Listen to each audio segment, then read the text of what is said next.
धनुष यज्ञ की कथा आगे बढ़ाता हूँ। तब राजा जनक ने बंदी जनों को बुलाया।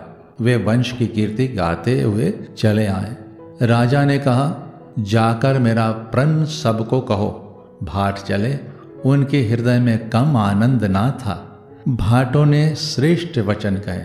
हे पृथ्वी के पालना करने वाले राजागण, सुनिए, हम अपनी भुजा उठाकर जनक जी का विशाल प्रण कहते हैं। राजाओं की भुजाओं का बल चंद्रमा है, शिव जी का धनुष राहु है, वह भारी है, कठोर है, यह सबको विदित है। बड़े भारी योद्धा रावण और वानासुर भी इस धनुष को देखकर चुपके से चलते बने। उसे उठाना तो दूर रहा, छूने तक की हिम्मत ना हुई।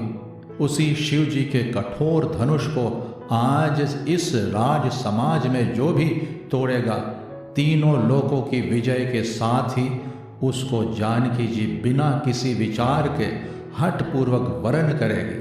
प्रण सुनकर सब राजा ललचा उठे। वे तमक कर शिव जी के धनुष की ओर देखते हैं और फिर निगाह जमा कर उसे पकड़ते हैं। करोड़ों भांति से जोर लगाते हैं, पर वह उठता ही नहीं। जिन राजाओं के मन में कुछ विवेक है, वे धनुष के पास ही नहीं जाते। वे मूर्ख राजा तमक कर धनुष को पकड़ते हैं, परंतु जब नहीं उठता तो लजा कर चले जाते हैं। मानो वीरों की भुजाओं का बल पाकर वह धनुष अधिक अधिक भारी होता जाता है। तब 10,000 राजा एक ही बार धनुष को उठाने लगे, तो भी वह उनके डाले नहीं टलता। शिव जी का वह धनुष कैसे नहीं डिगता था, जैसे कामी पुरुष के वचनों से सती का मन चलायमान नहीं होता। सब राजा उपहास के योग हो गए, जैसे वैराग के बिना सन्यासी उपहास के योग हो जाता है।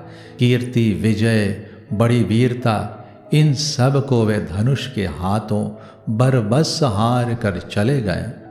राजा लोग हृदय से हार कर श्रीहीन हो गए और अपने अपने समाज में जा बैठे। राजाओं को देखकर जनक हुला उठे और ऐसे वचन बोले जो मानो क्रोध में सने हुए थे।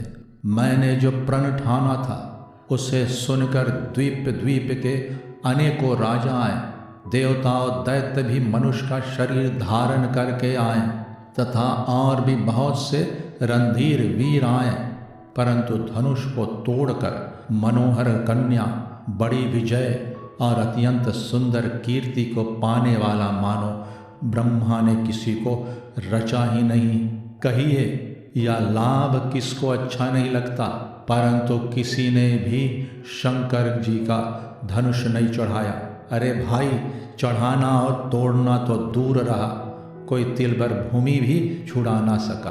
अब कोई वीरता का अभिमानी नाराज ना हो। मैंने जान लिया पृथ्वी वीरों से खाली हो गई है। अब आशा छोड़कर अपने अपने घर जाओ। ब्रह्मा ने सीता का विवाह लिखा ही नहीं है।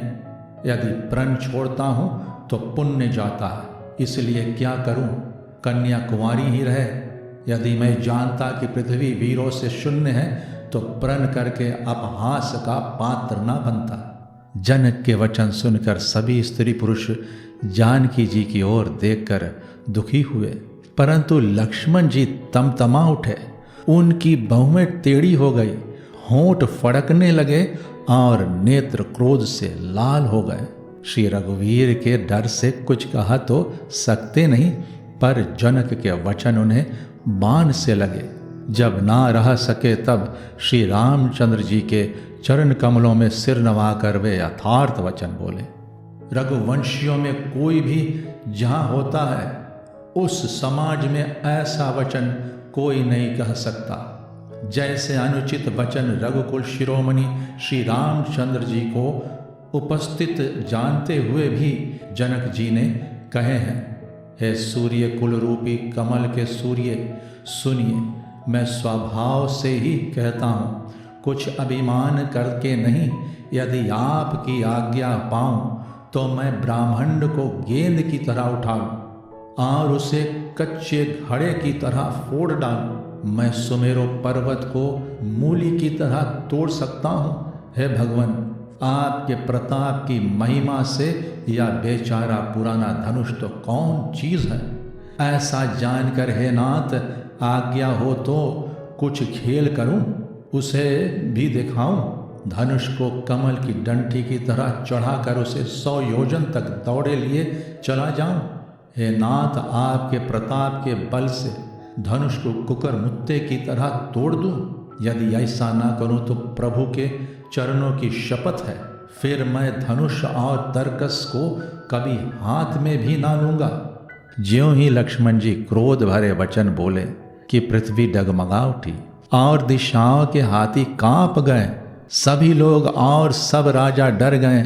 सीता जी के हृदय में हर्ष हुआ और जनक जी सकुचा गए। गुरु विश्वामित्र जी, श्री रघुनाथ जी और सब मुनि मन में प्रसन्न हुए और बार बार पुलकित होने लगे। श्री रामचंद्र जी ने इशारे से लक्ष्मण जी को मना किया और प्रेम सहित अपने पास बैठा लिया। विश्वामित्र शुभ समय जानकर अत्यंत प्रेम भरी वाणी बोले, हे राम उठो, शिव जी का धनुष तोड़ो और हे तात जनक का संताप मिटाओ। गुरु जी के वचन सुनकर श्री रामचंद्र जी ने चरणों में सिर नवाया। उनके मन में न हर्ष हुआ न विषाद, और वे अपनी एड़ यानी कि खड़े होने की शान से जवान सिंह को भी लजाते हुए सहज स्वभाव से ही उठ खड़े हुए। मंच रूपी उदयाचल पर रघुनाथ जी रूपी बाल सूर्य उदय होते ही सब संत रूप कमल खिल उठे और नेत्र रूपी भावरे हर्षित हो गए। राजाओं की आशा रूपी रात्रि नष्ट हो गई। उनके वचन रूपी तारों के समूह का चमकना बंद हो गया।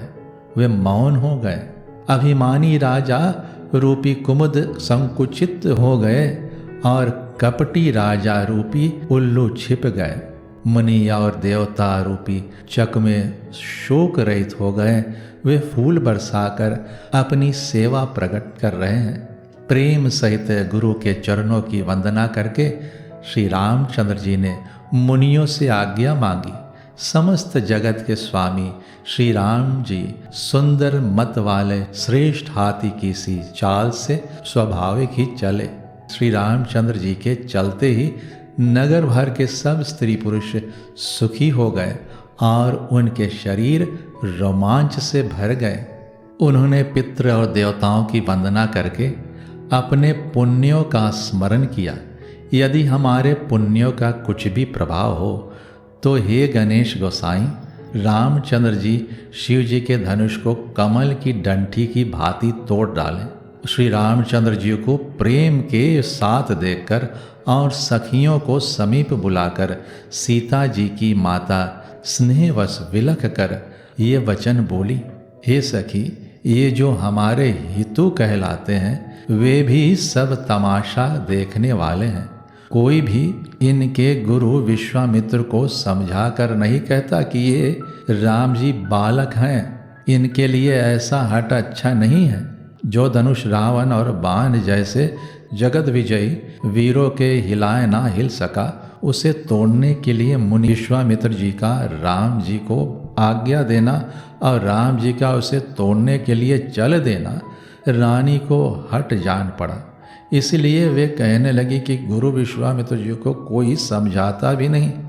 रावण और बाणासुर ने जिस धनुष को छुआ तक नहीं और सब राजा घमंड करके हार गए, वही धनुष इस सुकुमार राजकुमार के हाथ में दे रहे हैं।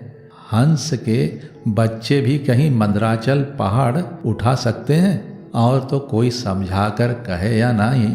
राजा तो बड़े समझदार और ज्ञानी हैं, उन्हें तो गुरु को समझाने की चेष्टा करनी चाहिए थी, परंतु मालूम होता है राजा का भी सयानापन समाप्त हो गया है। हे सखी, विधाता की गति कुछ जानने में नहीं आती। यों कहकर रानी चुप हो गई। तब एक चतुर राम जी के महत्व को जानने वाली सखी कोमल वाणी से बोली, हे रानी, तेजवान को देखने में छोटा होने पर भी छोटा नहीं गिनना चाहिए। कहाँ घड़े से उत्पन्न होने वाले छोटे से मुनि अगस्त और कहाँ अपार समुद्र, किंतु उन्होंने उसे सोख लिया जिसका सुयश सारे संसार में छाया हुआ है। सूर्य मंडल देखने में छोटा लगता है, पर उसके उदय होते ही तीनों लोकों का अंधकार भाग जाता है। जिसके वश में ब्रह्मा विष्णु शिव और सभी देवता हैं, वह मंत्र अत्यंत छोटा होता है। महान मत वाले गजराज को छोटा सा अंकुश वश में कर लेता है। कामदेव ने फूलों का ही धनुष बाण लेकर समस्त लोगों को अपने वश में कर रखा है। हे देवी, ऐसा जानकर संदेह त्याग दीजिए। हे रानी सुनिए, रामचंद्र जी धनुष को अवश्य ही तोड़ेंगे। सखी के वचन सुनकर रानी को श्री राम जी के सामर्थ्य के संबंध में विश्वास हो गया। उनकी उदासी मिट गई और श्री राम जी के प्रति उनका प्रेम अत्यंत बढ़ गया।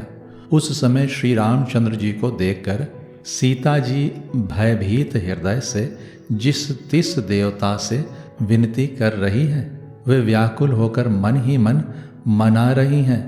हे महेश, भवानी, मुझ पर प्रसन्न होइए। मैंने आपकी जो सेवा की है उसे सुफल कीजिए और मुझ पर स्नेह करके धनुष के भारीपन को हर लीजिए।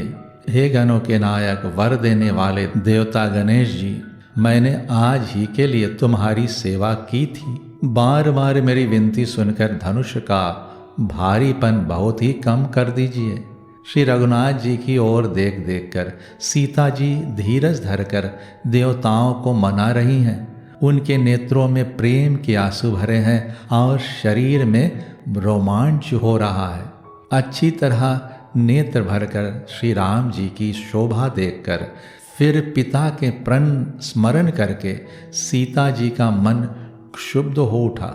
वे मन ही मन कहने लगी, अहो, पिताजी ने बड़ा ही कठिन हठ ठाना है। वे लाभ हानि कुछ भी नहीं समझ रहे हैं। मंत्री डर रहे हैं, इसलिए कोई उन्हें सीख भी नहीं देता। पंडितों की सभा में यह बड़ा अनुचित हो रहा है।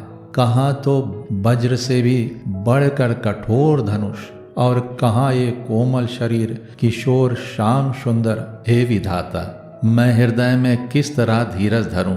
सिरस के फूल के कण से कहीं हीरा छेदा जाता है। सारी सभा की बुद्धि भोली हो गई है।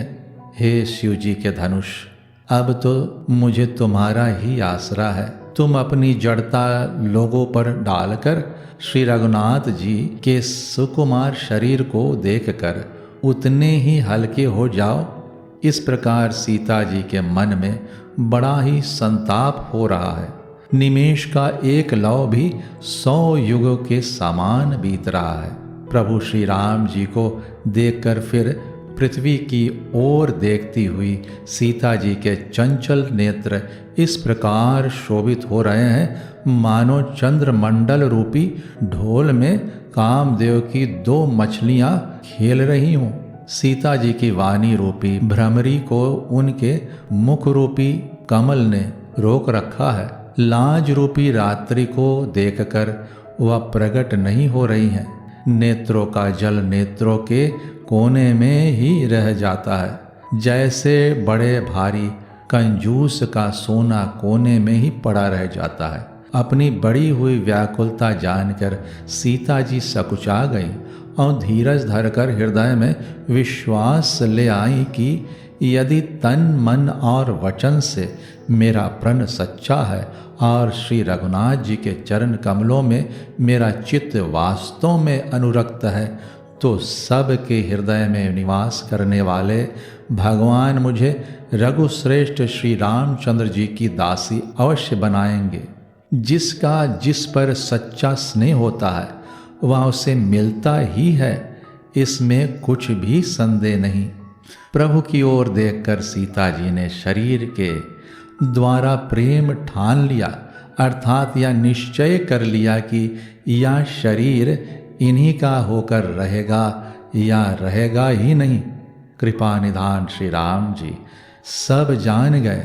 उन्होंने सीता जी को देखकर धनुष की ओर कैसे ताका जैसे गरुड़ जी छोटे से सांप की ओर देखता है। इधर जब लक्ष्मण जी ने देखा कि रघुकुल मणि श्री रामचंद्र जी ने शिव जी के धनुष की ओर ताका तो वे शरीर से पुलकित हो ब्रह्मांड को चरण से दबाकर वचन बोले, हे दिग्गजों, हे कच्छप, हे शेष, हे वाराह, धीरज धरकर पृथ्वी को थामे रहो, जिसमें यह हिलने ना पावे। श्री रामचंद्र जी शिव जी के धनुष को तोड़ना चाहते हैं।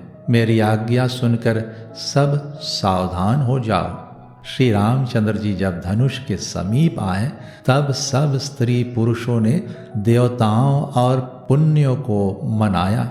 सबका स्नेह और अज्ञान, नीच राजाओं का अभिमान, परशुराम जी के गर्व की गुरूरता, देवताओं श्रेष्ठ मुनियों की कातरता और श्रेष्ठ मुनियों की भय, सीता जी का सोच, जनक का पश्चाताप और रानियों के दारुण दुख का दावानल, ये सब शिव जी के धनुष रूपी बड़े जहाज को पाकर समाज बनकर उस पर जा चढ़े।